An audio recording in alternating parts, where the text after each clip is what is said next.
السلام علیکم ورحمۃ اللہ وبرکاتہ۔ الحمدللہ رب العالمین والعاقبۃ للمتقین واشهد ان لا الہ الا اللہ وحدہ لا شریک لہ الہ الاولین والآخرین واشهد ان محمدا عبدہ ورسولہ المبعوث رحمۃ للعالمین صلوات اللہ وسلامہ علیہ وعلی آلہ وعلی اصحابہ ومن اهتدى بهدیہ واستنى بسنتہ الی یوم الدین، اما بعد۔ باب حقوق النبی صلی اللہ علیہ وآلہ وسلم۔ معزز ناظرین و مشاہدین، گزشتہ درس میں اس باب کے تحت بطور تمہید اللہ کے رسول صلی اللہ علیہ وسلم کے ہمارے اوپر کیا حقوق بنتے ہیں اختصار کے ساتھ بیان کرنے کی کوشش کی گئی تھی۔ آج کے درس میں مصنف نے جو اللہ کے رسول پر ایمان اور آپ سے سچی محبت کی پہچان ہے اور سب سے بڑا حق ہے یا بڑے حقوق میں سے ایک بڑا حق ہے، وہ ہے آپ کی اطاعت اور آپ کی اتباع اور پیروی۔ اس کو مصنف نے بیان کیا ہے۔ آئیے ان آیتوں کو پڑھتے ہیں جو آیت مصنف نے یہاں بیان کی ہیں۔ سب سے پہلی آیت انہوں نے بیان کی ہے اعوذ باللہ من الشیطان الرجیم، بسم اللہ الرحمن الرحیم، یا ایھا الذین آمنوا اطیعوا اللہ واطیعوا الرسول واولی الامر منکم۔ اے ایمان والو، اللہ کی اطاعت کرو اور رسول کی اطاعت کرو، وَأُولِي الْأَمْرِ مِنْكُمْ، اور جو تم میں ولی امر ہیں ان کی اطاعت کرو۔ اللہ رب العالمین نے اہل ایمان کو مخاطب کیا ہے۔ مطلب یہ ہے کہ جو حقیقت میں مومن ہوں گے، صاحب ایمان ہوں گے، وہی اللہ اور اس کے رسول کی اور ولی الامر کی اطاعت کریں گے۔ اطاعت کے اندر دو چیزیں شامل ہوتی ہیں، ایک تو جو حکم ہے کرنے کا، اس پر عمل پیرا ہونا، یعنی آپ نے جو کرنے کا حکم دیا ہے یا اللہ رب العالمین نے کرنے کا حکم دیا ہے اس کو بجا لانا۔ اور دوسری چیز یہ ہے کہ اللہ کے رسول صلی اللہ علیہ وسلم نے یا اللہ رب العالمین نے جن چیزوں سے دوری اختیار کرنے کا حکم دیا ہے ان چیزوں سے دور رہنا، یہ ہے اصل اطاعت، کہ انسان مامورات پر جو حکم ہے اس کے اوپر عمل کرے اور جن چیزوں سے دور رہنے کا حکم دیا گیا ان سے دوری اختیار کرے۔ یہ ہے سچی اطاعت اور یہ ہے سچی تابعداری، اور یہی ہم سے مطلوب ہے۔ اگر کوئی اطاعت تو کرتا ہے چند چیزوں میں، یا جن کے کرنے کا حکم دیا گیا ہے ان کو کرتا تو ہے لیکن نافرمانی سے نہیں بچتا، اللہ نے جو چیزیں حرام کی ہیں ان سے نہیں بچتا ہے، نبی نے جو چیزیں حرام کی ہیں ان سے دوری اختیار نہیں کرتا ہے، تو اس نے گویا کہ ایک تو اللہ اور اس کے رسول کی اطاعت کی اور پھر ساتھ ہی ساتھ اللہ اور اس کے رسول کی اسے نافرمانی بھی کی۔ یہ سچی اطاعت نہیں ہے۔ سچی اطاعت یہ ہے، کامل اطاعت یہ ہے کہ انسان طاعات جن کے کرنے کا حکم دیا گیا ہے ان کو بجا لائے اور جن چیزوں سے دور رہنے کا حکم دیا گیا ہے ان چیزوں سے انسان دوری اختیار کرے۔ یہ اصل اطاعت ہے۔ اللہ تعالیٰ کا فرمان ہے الذین آمنوا اطیعوا اللہ واطیعوا الرسول ولا تبطلوا اعمالکم۔ اے ایمان والو، اللہ کی اطاعت کرو، رسول کی اطاعت کرو اور اپنے اعمال کو برباد نہ کرو، اپنے اعمال کو باطل نہ کرو۔ کیسے اعمال باطل ہوتے ہیں؟ یعنی وہ چیزیں کرنے سے جن سے دور رہنے کا حکم دیا گیا ہے اور وہ ہلاک کر دینے والی چیزیں ہیں اور اس طریقے سے اعمال کو برباد کر دینے والی چیزیں ہیں۔ ریاکاری ہے، شرک ہے، کفر ہے، نفاق ہے، یہ چیزیں برباد کر دینے والی ہیں۔ ان چیزوں سے اپنے اعمال کو باطل نہ کرو۔ تو سچی تابعداری یہ ہے کہ انسان مکمل طور پر اطاعت کرے، جو کرنے کا حکم ہے وہ کرے اور جن سے دور رہنے کا حکم ہے ان سے دور رہے۔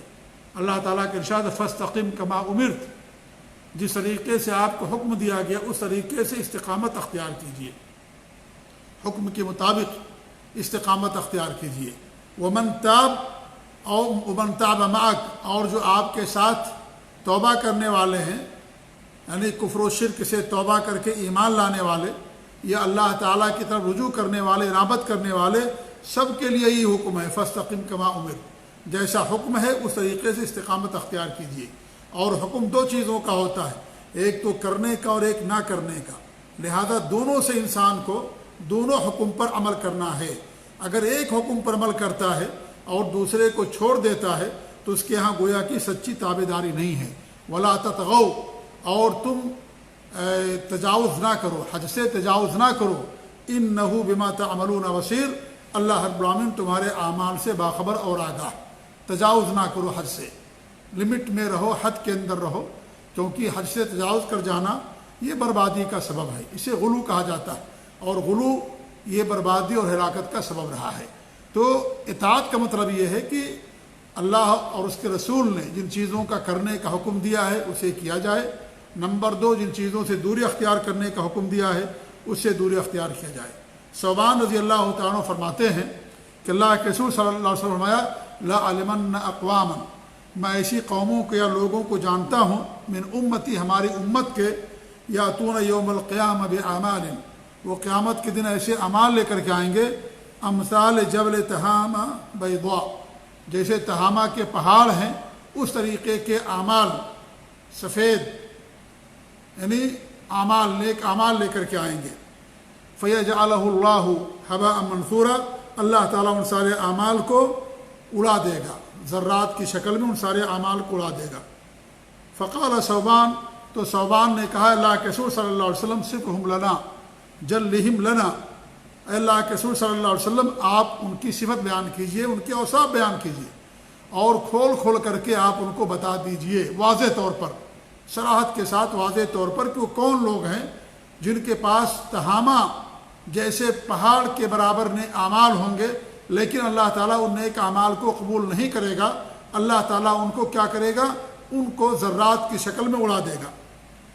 تو ہمارے نبی نے فرمایا کہ اما انہم اخوانکم، وہ تو تمہارے بھائی ہی ہوں گے، یعنی مسلمان ہی ہوں گے، ومن جلدتکم، اور تمہارے ہی سے تعلق رکھنے والے ہوں گے، یعنی مسلمان ہوں گے، وَيَأْخُذُونَ مِنَ اللَّيْلِ كَمَا تَأْخُذُونَ، اور وہ راتوں میں جس طریقے سے تم جاگتے ہو، تہجد اور قیام کرتے، وہ بھی ایسا کریں گے، یعنی عبادت کریں گے وہ لوگ، لیکن وَلَكِنَّهُمْ أَقْوَامٌ، لیکن وہ ایسے لوگ ہوں گے اذا خلوا بمحارم اللہ انتہکوها، اللہ رب العالمین نے جن چیزوں کو حرام کر دیا ہے، جب تنہائی میں ان سے سابقہ پڑے گا تو ان محرمات کا ارتکاب کریں گے، یعنی تنہائی میں، خلوت میں محرمات کا ارتکاب کریں گے۔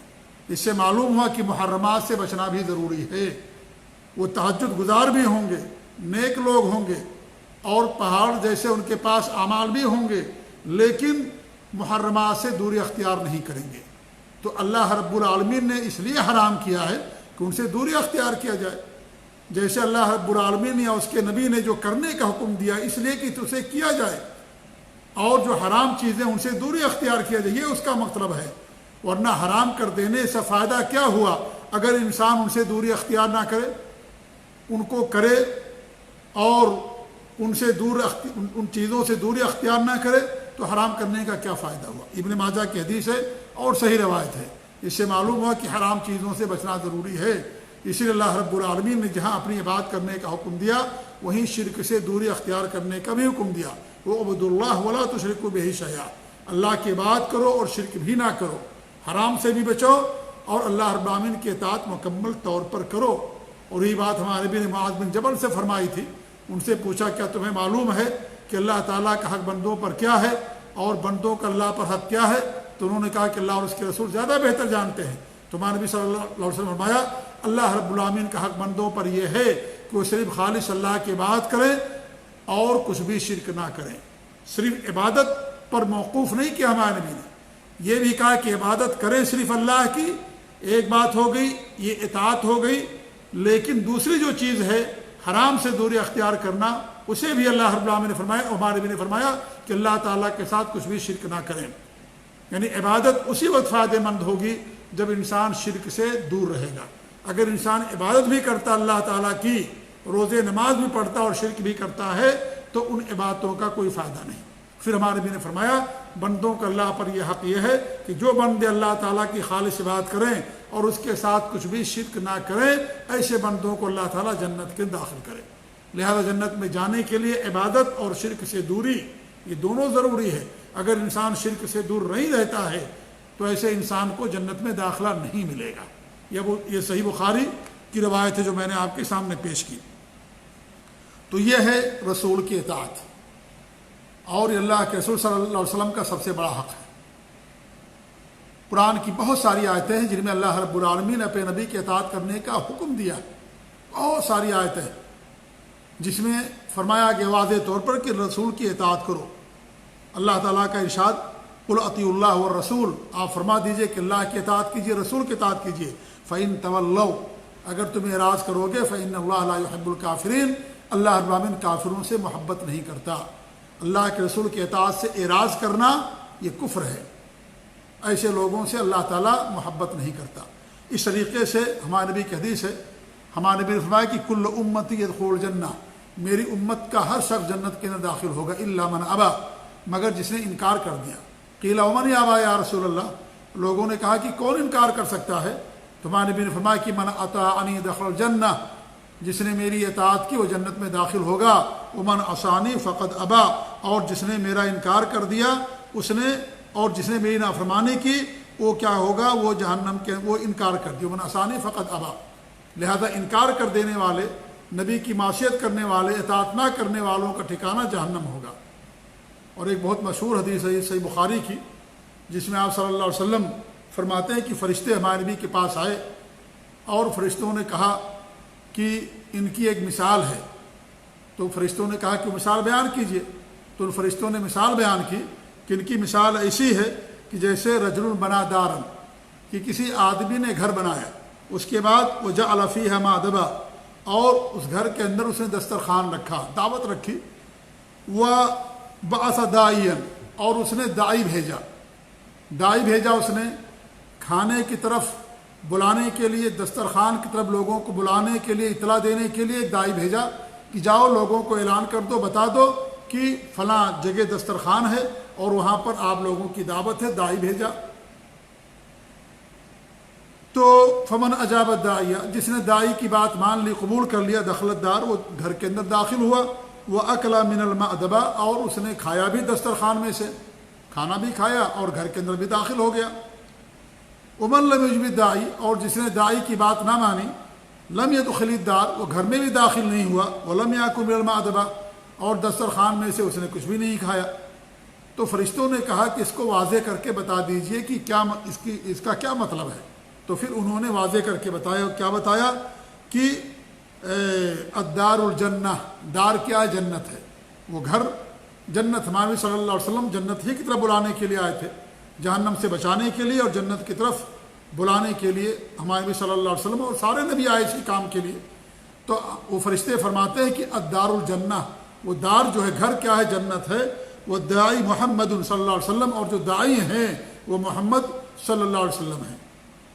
فمن اطاع محمدا فقد اطاع اللہ، جس نے محمد کی اطاعت کی اس نے اللہ کی اطاعت کی۔ ومن عصى فقد عصى اللہ، اور جس نے محمد صلی اللہ علیہ وسلم کی نافرمانی کی اس نے اللہ رب العالمین کی نافرمانی کی۔ وہ محمد فرق بین الناس، اور محمد صلی اللہ علیہ وسلم لوگوں کے درمیان تفریق کرنے والے ہیں۔ یہ صحیح مسلم کی، یہ صحیح بخاری کی روایت۔ لوگوں کے درمیان تفریق کرنے والے کا مطلب یہ ہے کہ آپ پر جو ایمان لائے وہ مومن، آپ کی جو بات مانے وہ مومن، آپ کی جو اتباع اور پیروی کرے وہ مومن، اور جو آپ پر ایمان نہ لائے، آپ کی اطاعت نہ کرے اور آپ کی بات نہ مانے، آپ کی نافرمانی کرے، آپ کی حدیثوں کو نہ مانے، آپ کی سنتوں کو نہ مانے، ان کا انکار کرے، وہ مومن نہیں ہے۔ اور جب وہ مومن نہیں، جنت کے اندر داخل نہیں ہوگا۔ جنت میں داخلہ کے لیے نبی کی اطاعت ضروری ہے، کیونکہ نبی کی اطاعت اللہ کی اطاعت ہے اور نبی کی نافرمانی اللہ رب العالمین کی نافرمانی۔ اور گھر کس نے بنایا؟ اللہ رب العالمین نے بنایا۔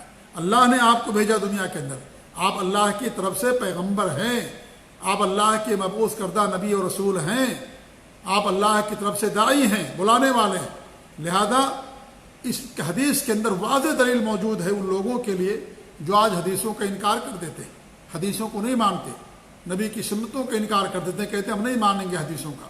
صاف اس کے اندر موجود ہے کہ جو نبی کی بات نہیں مانے گا وہ اس گھر کے اندر داخل نہیں ہوگا۔ اسی لیے علماء کا اجماع اس بات پر کہ نبی کی حدیثوں کا انکار کرنا کفر ہے۔ ایسا انسان مسلمان باقی نہیں رہ جاتا جو اللہ کے رسول صلی اللہ علیہ وسلم کی حدیثوں کا انکار کر دے۔ ایسے آدمی کا ٹھکانہ جنت نہیں ہو سکتا۔ جنت میں کون جائے گا؟ جو نبی کی اطاعت کرے گا، نبی کی باتوں کو مانے گا، اور نبی کی نافرمانی اللہ کی نافرمانی۔ یہ بات اللہ رب العالمین نے بھی فرمائی، من یطیع الرسول فقد اطاع اللہ، جس نے رسول کی اطاعت کی اس نے اللہ رب العالمین کی اطاعت کی۔ تو بہت ساری آیتیں ہیں قرآن مجید کے اندر اور احادیث میں کہ نبی کی اطاعت کرنے کا حکم دیا گیا۔ جو نبی کی اطاعت نہ کرے، نبی کی باتوں کو نہ مانے، وہ قرآن کو بھی نہیں مانتا، کیونکہ قرآن میں جا بجا اللہ رب العالمین نے ہمیں نبی کی اطاعت کرنے کا حکم دیا ہے۔ تو اللہ اور اس کے رسول کی اطاعت کیا ہے؟ غیر مشروط ہے، اس کا کوئی استثناء نہیں ہے۔ کچھ لوگ نبی کی حدیث وہی مانیں گے جو ان کی عقل کے مطابق ہوگی، گویا کہ وہ اللہ کے رسول کی اطاعت نہیں کرتے، اپنے عقل کی اطاعت کرتے، اپنے عقل کی پوجا کرتے ہیں۔ کچھ لوگ انہی حدیثوں کو مانیں گے جو متواتر ہوگی اور دیگر حدیثوں کو نہیں مانیں گے۔ کچھ لوگ ان حدیثوں کو مانیں گے جو ان کے امام کی قول کے مطابق ہوگی، اور ان کے امام کی قول کے مطابق نہیں، ان حدیثوں کا انکار کر دیں گے، چھوڑ دیں گے۔ یہ سب گمراہی ہے، ضلالت ہے۔ اللہ کی اطاعت، نبی کی اطاعت کے لیے کوئی شرط نہیں ہے، غیر مشروط۔ قرآن میں بات آ گئی ماننا، حدیث کے اندر بات آ گئی ماننا، بس حدیث صحیح ہونی چاہیے، حسن درجے کی ہونی چاہیے، قابل عمل ہونی چاہیے، اور جو مفہوم لیا جائے وہ مفہوم کتاب و سنت کا جو مفہوم لیا جائے وہ سلف صالحین کے نہج اور فہم کے مطابق ہونا چاہیے۔ اگر ہم قرآن اور حدیث سے، صحیح حدیث سے، قرآن کی آیت ہے، ایسا معنی لیں جو صحابہ نے نہیں لیا، تو قرآن کی آیت تو اپنی جگہ پر صحیح ہے، اللہ کی طرف سے ہے، اس میں کوئی شک اور شبہ والی بات نہیں ہے، لیکن دلیل کے اعتبار سے صحیح ہے، لیکن جو انہوں نے معنی بیان کیا وہ معنی صحیح نہیں ہے، کیونکہ قرآن و حدیث کو سلف صالحین کے نہج اور عقیدے کے مطابق سمجھنا ہے۔ اگر اس کے برعکس ہوگا تو یہی گمراہی ہے، یہی گمراہی ہے۔ تو اللہ اور اس کے رسول کی اطاعت ضروری ہے، غیر مشروط ہے۔ پھر آگے اللہ فرماتا ہے وَأُولِي الْأَمْرِ مِنْكُمْ، جو تم میں ولی امر ہے ان کی اطاعت کرو۔ ولی امر میں دو طبقہ ہے، ایک تو جو مسلم حکمراں ہیں ان کا، اور نمبر دو جو علماء ہیں ان کا۔ یہ دونوں ولی امر ہیں، ایک تو دنیاوی امور کے ذمہ دار ہیں اور ایک اخروی اور دین کے امور کے ذمہ دار ہیں، لہذا دونوں ولی امر ہیں۔ کچھ لوگوں نے کہا کہ اس سے حکمراں مراد ہیں، کچھ لوگوں نے کہا اس سے علماء مراد ہیں۔ سچی بات یہ ہے کہ دونوں مراد ہیں، کیونکہ بادشاہ جو حاکم وقت ہوتا ہے دنیاوی امور کا ذمہ دار ہوتا ہے، اور جو عالم ہوتا ہے دینی امور کا ذمہ دار ہو، دونوں ولی امر ہیں، لہذا دونوں کی اتباع کرنا بھی ضروری ہے، لیکن ان کی اتباع مشروط ہے۔ کیا ہے؟ ہمارے نبی نے فرمایا کہ لا طاعۃ لمخلوق فی معصیۃ الخالق، جہاں اللہ کی نافرمانی ہوگی کسی مخلوق کی اطاعت نہیں کی جائے گی۔ اگر نافرمانی نہیں ہو رہی ہے تو ان کی اطاعت کی جائے گی، ان کی باتوں کو مانا جائے گا، لیکن اطاعت نہ کرنے کا مطلب یہ نہیں ہے کہ ان کے خلاف خروج کیا جائے، ان کے خلاف بغاوت کی جائے، نہیں، ان کی بات نہیں مانیں گے، لیکن ان کا ادب احترام کریں گے، ان کے خلاف خروج اور بغاوت نہیں کریں گے، اور اس طریقے سے ان کے لیے دعا کریں گے، رہنمائی کی، ہدایت کی، اور حق پر قائم رہنے کی، سیدھے رہنے کی باقاعدہ دعائیں کی جائیں گی۔ ایسی علماء ہیں، اگر ان کی بات کتاب و سنت کے خلاف ہو گئی تو اس کا مطلب یہ نہیں ہے کہ ان کی دیگر باتوں کو جو کتاب و سنت کے موافق ہے اسے بھی چھوڑ دیں گے، نہیں، ان باتوں کو لیا جائے گا، لیکن ان کا ادب اور احترام بھی کیا جائے گا، کیونکہ ان کی بات ماننے کے لیے شرط ہے کتاب و سنت کے موافق ہونا۔ تو یہ پہلی آیت جو مسلم نے پیش کی ہے۔ دوسری آیت پیش کی ہے یہاں پر اللہ تعالیٰ کے یہ قول وَأَقِيمُوا الصَّلَاةَ وَآتُوا الزَّكَاةَ، صلاۃ قائم کرو اور زکوٰۃ ادا کرو، وَأَطِيعُوا الرَّسُولَ لَعَلَّكُمْ تُرْحَمُونَ، اور رسول کی اطاعت کرو تاکہ تم پر رحم کیا جائے۔ نماز کیسے پڑھیں گے؟ صلوا کما رأیتمونی اصلی، نماز قائم کرنا ہے۔ کیسے قائم کریں گے؟ پاکی کے ساتھ، نماز کے شروط، ارکان، واجبات کے ساتھ، اور اس طریقے سنن اور مستحبات کے ساتھ تمام چیزوں کو اپنانے کا نام ہوتا ہے نماز قائم کرنا، اخلاص کے ساتھ اللہ کے واسطے۔ اسی لیے اللہ رب العالمین ہمیں نماز قائم کرنے کا حکم دے کہ نماز قائم کیجیے، اور ہمارے نبی نے فرمایا کہ صلوا کما رأیتمونی اصلی، اس طریقے سے نماز پڑھو جس طریقے سے تمہیں نماز پڑھتے ہوئے دیکھتے ہو۔ نماز کی فرضیت اور اس کی رکنیت میں کوئی اختلاف نہیں، لیکن مسئلہ یہاں آ جاتا ہے کہ نماز کیسے پڑھی جائے گی۔ نماز ویسی پڑھیں گے جیسے ہمارے نبی نے حکم دیا۔ نبی کی گواہی جب ہم دیتے ہیں کہ آپ اللہ کے نبی ہیں تو اس کے تقاضوں میں سے ایک اہم تقاضا یہ ہے کہ ہم ویسی اللہ کی بات کریں گے جیسے ہمارے نبی نے مشروع قرار دیا، جیسے ہمارے نبی نے کیا ویسے ہی ہم اللہ کی بات کریں گے، نئی نئی چیزیں ایجاد نہیں کریں گے، کوئی نیا طریقہ لے کر کے نہیں آئیں گے۔ وَأَن لَّا يُعْبَدَ إِلَّا بِمَا شَرَعَ، ہمارے نبی نے جیسے اللہ کی بات کی ویسے ہمیں کرنا اللہ رب العالمین کی عبادت۔ جیسے آپ نماز پڑھے ویسی نماز پڑھنا، جیسے آپ نے حج کیا خذوا عنی مناسککم، ہم سے حج کرنے کا طریقہ سیکھو، جیسے آپ نے عمرہ کیا، جیسے آپ نے روزہ رکھا، تمام چیزوں میں وہی طریقہ اپنانا ہے جو نبی سے ثابت شدہ ہے۔ وآتوا الزکوٰۃ، زکوٰۃ ادا کرو۔ زکوٰۃ یہ مالی حق ہے، بندوں کا حق ہے، اللہ تعالیٰ کا بھی حق ہے کیونکہ اللہ تعالیٰ کا حکم ہے، اور بندوں کا بھی حق ہے جو مالداروں پر فرض ہوتی ہے۔ سال میں ایک مرتبہ زکوٰۃ دی جاتی ہے اور اس کا نصاب ہے 85 گرام سونے کے برابر یا 52 تولہ چاندی کے برابر۔ اگر کسی کے پاس مال ہو تو 2.5% کی لحاظ زکوٰۃ دیتا ہے۔ ایسے ہی جانوروں کے اندر زکوٰۃ ہے، اموال تجارت کے اندر زکوٰۃ ہوتی ہے، سونے اور چاندی کے اندر زکوٰۃ ہے۔ تو بہرحال وہ ایک الگ مسئلہ ہے۔ تو اللہ رب العالمین نے یہاں زکوٰۃ دینے کا حکم دیا۔ ہمارے نبی نے زکوٰۃ نہیں دی کیونکہ آپ کے پاس اتنا مال ہی نہیں تھا کہ وہ مال زکوٰۃ کے نصاب تک پہنچتا، لیکن ہمارے نبی صلی اللہ علیہ وسلم نے زکوٰۃ کے مسائل تفصیل کے ساتھ بیان کیے، کیسے جانوروں کے اندر زکوٰۃ دینا، اونٹ میں کب دینا ہے، اور بکریوں میں کب دینا ہے، گائے کے اندر کب دینا ہے۔ ہمارے نبی نے ایک نصاب بتایا ہے، سونے چاندی کا نصاب ہے، لہذا اس کے مطابق عمل کرنا ہے۔ کھیتی باڑی ہے، غلہ پیدا ہوتا ہے، اس کے اندر ہمارے نبی نے نصاب بتایا ہے کہ اس کے اندر 7.5 کنٹل ہو تو اس کے اندر زکوٰۃ ہوتی ہے۔ تو اس طریقے سے ہمارے نبی نے گرچہ زکوٰۃ نہیں دیا لیکن تفصیل کے ساتھ حدیثوں کے اندر بیان کیا۔ یہ ساری تفصیل آپ کو قرآن کے اندر نہیں ملے گی زکوٰۃ کے تعلق سے کہ زکوٰۃ کیسے نکالنا ہے۔ زکوٰۃ کا حکم تو ہے لیکن زکوٰۃ کتنے میں نکالنا ہے اور کتنا نکالنا ہے، یہ بات قرآن مجید کے اندر نہیں بیان کی گئی۔ یہ بات کہاں ملے گی؟ حدیثوں کے اندر ملے گی، یہ حدیث کے اندر بات ملے گی۔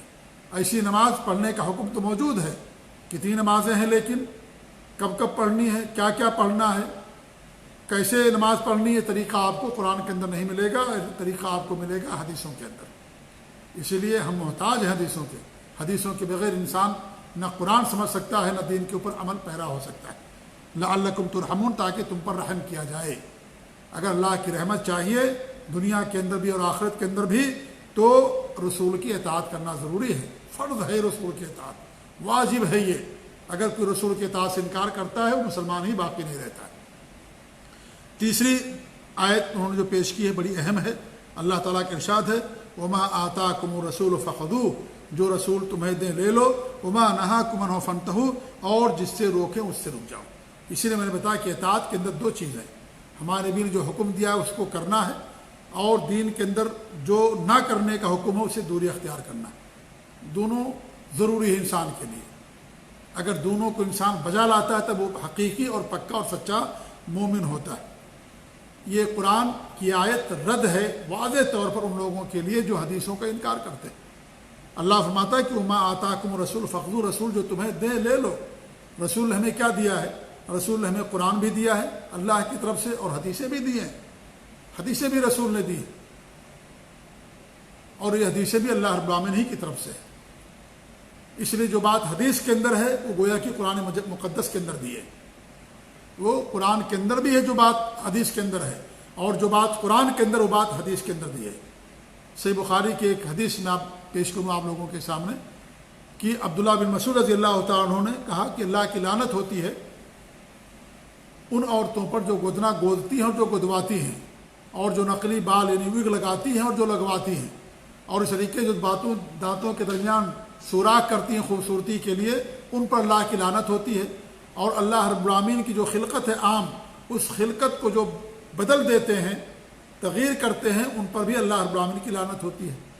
یہ بات ایک خاتون کو پہنچی جن کا نام ہے یا جن کی کنیت ام یعقوب، تو وہ عبداللہ بن مسعود رضی اللہ عنہ کے پاس آئے اور کہنے لگی کہ کہاں اللہ رب العالمین لعنت بھیجی ہے؟ میں تو قرآن پڑھتی ہوں لیکن قرآن کریم کے اندر مجھے کوئی بات نظر نہیں آئی کہ اللہ رب العالمین نے ایسی عورتوں پر لعنت بھیجی ہو۔ تو عبداللہ بن مسعود نے فرمایا کہ اگر تم صحیح طریقے سے قرآن کو پڑھتی تو یہ بات تمہیں سمجھ میں آ جاتی۔ تو عبداللہ بن مسعود نے فرمایا کہ کیا تم نے یہ آیت نہیں پڑھی وما آتاکم الرسول فخذوہ وما نہاکم عنہ فانتہوا، جو رسول تمہیں دے لے لو، جس سے منع کرے اس سے رک جاؤ؟ کہا کہ ہاں یہ آیت تو پڑھی ہم نے۔ تو کہا کہ ہمارے نبی نے یہ چیز دی ہے، ہمارے نبی نے ایسے لوگوں پر لعنت بھیجی ہے، اور جس پر نبی لعنت بھیجتا ہے اس پر اللہ رب العالمین بھی لعنت بھیجتا ہے۔ تو اگرچہ یہ قرآن کے اندر تمہیں نہیں ملا، لیکن ہمارے نبی نے حدیث کے اندر فرمایا اور قرآن ہی نے کہا کہ وما آتاکم الرسول فخذوہ وما نہاکم عنہ فانتہوا، جو رسول تمہیں دے لے لو، جس سے منع کرے اس سے رک جاؤ۔ رسول نے ہمیں اس سے منع کیا ہے، اس چیز سے، لہذا اس سے رکنا ضروری ہے، ورنہ اللہ رب العالمین کی لعنت کا مستحق ہو جائے گا جو انسان ایسا کرے گا، جو عورت ایسا کرے گی۔ تو آپ دیکھیں صحابہ کرام کا فہم کہ حدیث کے اندر جو بات آ گئی اس کا بھی ماننا ضروری، وہ بھی گویا کہ قرآن مقدس کے اندر بھی ہے، وہ بھی گویا کہ اللہ تعالیٰ کی کتاب کے اندر۔ اس لیے آپ دیکھیے رضاعت کے مسئلے میں عائشہ رضی اللہ تعالیٰ عنہ فرماتی، صحیح مسلم کی روایت ہے کہ پہلے 10 مرتبہ دودھ پینے سے حرمت ثابت ہوتی تھی، یعنی کوئی بچہ دودھ پینے کی مدت میں کسی عورت کا 10 مرتبہ دودھ پیتا تھا تب حرمت ثابت ہوتی تھی۔ یہ قرآن کریم میں اللہ تعالیٰ نے اس کو نازل کیا تھا، بعد میں اس کو منسوخ کر دیا گیا، اور یہ اللہ نے نازل کیا کہ جو 5 مرتبہ دودھ پیے گا اس سے حرمت ثابت ہو جائے گی۔ آپ پورا قرآن پڑھ ڈالیں، قرآن کریم میں کہیں یہ آپ کو حکم نہیں ملے گا کہ جو 5 مرتبہ پیے گا اس سے حرمت ثابت ہو جائے گی، یہ قرآن کریم میں کہیں نہیں آپ کو ملے گا۔ جبکہ حضرت عائشہ کیا فرماتی ہے، صحیح مسلم کی روایت ہے کہ اللہ نے جو نازل کیا وہ 5 رضاعت نازل کی کہ 5 مرتبہ پینے سے حرمت ثابت ہو جائے گی۔ 5 مرتبہ پینے کا مطلب یہ ہے کہ بچہ اپنی مرضی سے عورت کا پستان منہ کے اندر لگائے اور اس کو پیٹ بھر پیے، 5 مرتبہ اس طریقے سے کرے تو حرمت ثابت ہوگی۔ اور یہ بھی ضروری ہے کہ جو دودھ پینے کی مدت ہے اس کے دوران ہو، 2 سال دودھ پینے کی مدت ہوتی ہے، اس کے دوران اگر کوئی بچہ کسی عورت کا دودھ پیے گا تب حرمت ثابت ہوگی۔ اگر 3 سال ہو گیا، 4 سال ہو گیا، 10-15 سال کا ہو گیا، اب پیے گا تو حرمت ثابت نہیں ہوگی۔ تو یہ جو 5 مرتبہ کا ذکر ہے قرآن میں آپ کو کہیں نہیں ملے گا۔ اس کے باوجود عائشہ رضی اللہ تعالیٰ عنہ نے کیا فرمایا کہ اللہ نے نازل کیا 5 مرتبہ حرمت پینے سے حرمت ثابت ہوتی ہے۔ اب اللہ نے وہ بات کہاں نازل کی؟ قرآن میں نہیں بلکہ اپنے نبی پر نازل فرمائی، حدیث کے اندر اس کو اللہ رب العالمین نے اتارا۔ اسی لیے جیسے قرآن اترتا تھا ایسے اللہ کے رسول کی سنتیں بھی اترتی تھیں۔ قرآن بھی وہی ہے اور حدیث بھی وہی ہے، دونوں کا مصدر اور سورس ایک ہے، دونوں اللہ رب العالمین کی طرف سے ہیں۔ قرآن بھی اللہ کی طرف سے ہے اور حدیث بھی اللہ کی طرف سے ہے، لہذا کسی ایک چیز میں اگر آ جائے تو اس کا ماننا انسان کے لیے ضروری ہے۔ یہ نہیں کہہ سکتا کہ حدیث میں تو ہم نہیں مانیں گے، قرآن میں آئے گا تب ہم مانیں گے، کیونکہ حدیث بھی اللہ کی طرف سے ہے، قرآن بھی اللہ کی طرف سے ہے اور حدیث بھی اللہ رب العالمین کی طرف سے ہے۔ وما آتاکم الرسول فخذوہ، رسول جو تمہیں دے وہ لے لو، اور جس سے منع کرے تم اس سے رک جاؤ۔ یہ آیت بہت بڑی دلیل ہے ان لوگوں کے خلاف جو آج حدیثوں کا استخفاف کرتے ہیں، حدیثوں کا مذاق اڑاتے ہیں، حدیثوں کا انکار کرتے ہیں۔ اور حدیثوں کے انکار کی بہت ساری وجوہات ہوتی ہیں، یہ بہت ساری قسمیں ہیں۔ کچھ لوگ بالکلیہ حدیثوں کا انکار کر دیتے، کچھ لوگ ان کے مزاج کے مطابق ہوگا اسی کو مانیں گے، مزاج کے خلاف ہوگا نہیں مانیں گے، عقل کے خلاف ہے نہیں مانیں گے، اور اس طریقے سے یعنی متواتر ہے تو مانیں گے، اگر متواتر ہے تو نہیں مانیں گے، یا اس طریقے سے اپنے امام کے فتوے کے موافق ہے تو مانیں گے ورنہ نہیں مانیں گے، یا امام اگر فقیہ ہے تو مانیں گے اگر راوی، اور اگر فقیہ نہیں ہے صحابی تو اس کی بات کو رد کر دیں گے۔ یہ سارے کچھ تو واضح کھلے دروازے ہیں حدیث کے انکار کے، کچھ چور دروازے ہیں، لہذا یہ ساری چیزیں گمراہی ہیں۔ جو بات صحیح حدیث ثابت ہو گئی، سلف صالحین اور صحابہ اور تابعین تبع تابعین اور جو 3 صدی کے لوگ ہیں ان کے فہم کے مطابق اس کا ماننا انسان کے لیے ضروری ہے۔ یہ سب قید لگانا یہ سب بے بنیاد ہے، یہ سب بے بنیاد ہے۔ اس لیے رسول کی اطاعت یہ رسول کا بہت بڑا حق ہے جو مصنف رحمۃ اللہ علیہ نے یہاں پر بیان کیا ہے۔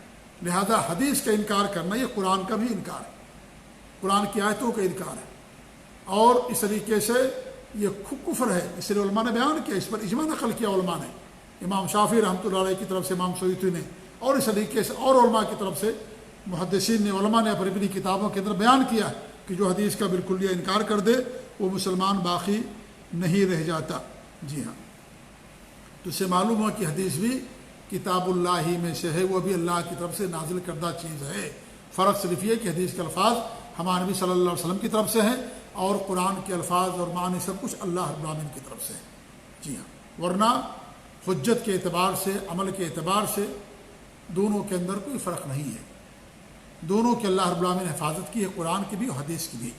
قرآن کو اللہ رب العالمین نے محفوظ کیا ہے، ایسے اللہ رب العالمین نے حدیثوں کو بھی محدثین کے ذریعے سے محفوظ کیا. تو ہمارے نبی صلی اللہ علیہ وسلم کا یہ بہت بڑا حق ہے کہ انسان اللہ کے رسول کی اطاعت کرے، اللہ کے رسول صلی اللہ علیہ وسلم کی پیروی کرے. یہی آپ سے محبت کی پہچان ہے. آپ سے محبت کی پہچان یہ نہیں ہے کہ انسان بدعات کرے، خرافات کرے اور محبت کا دعویٰ کرے، یہ پہچان نہیں ہے. اللہ کا فرمان ہے قل ان کنتم تحبون اللہ فاتبعونی، اگر تمہیں اللہ تعالیٰ سے سچی محبت ہے تو کیا کرو، فاتبعونی، اللہ کا میری اتباع کرو، میری پیروی کرو، میری اطاعت کرو. یہی سچی محبت ہے، یہی سچی محبت ہے. صحابہ کرام سب زیادہ اللہ کے رسول سے محبت کرنے والے تھے.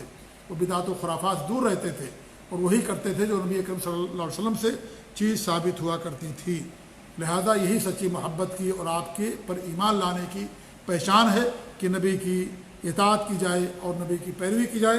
اللہ رب العالمین ہمیں عمل کرنے کی توفیق دے. آمین. وصلی اللہ علیہ محمد وعلی آلہ وصحبہ اجمعین. وجزاکم اللہ خیر. السلام علیکم ورحمۃ اللہ وبرکاتہ.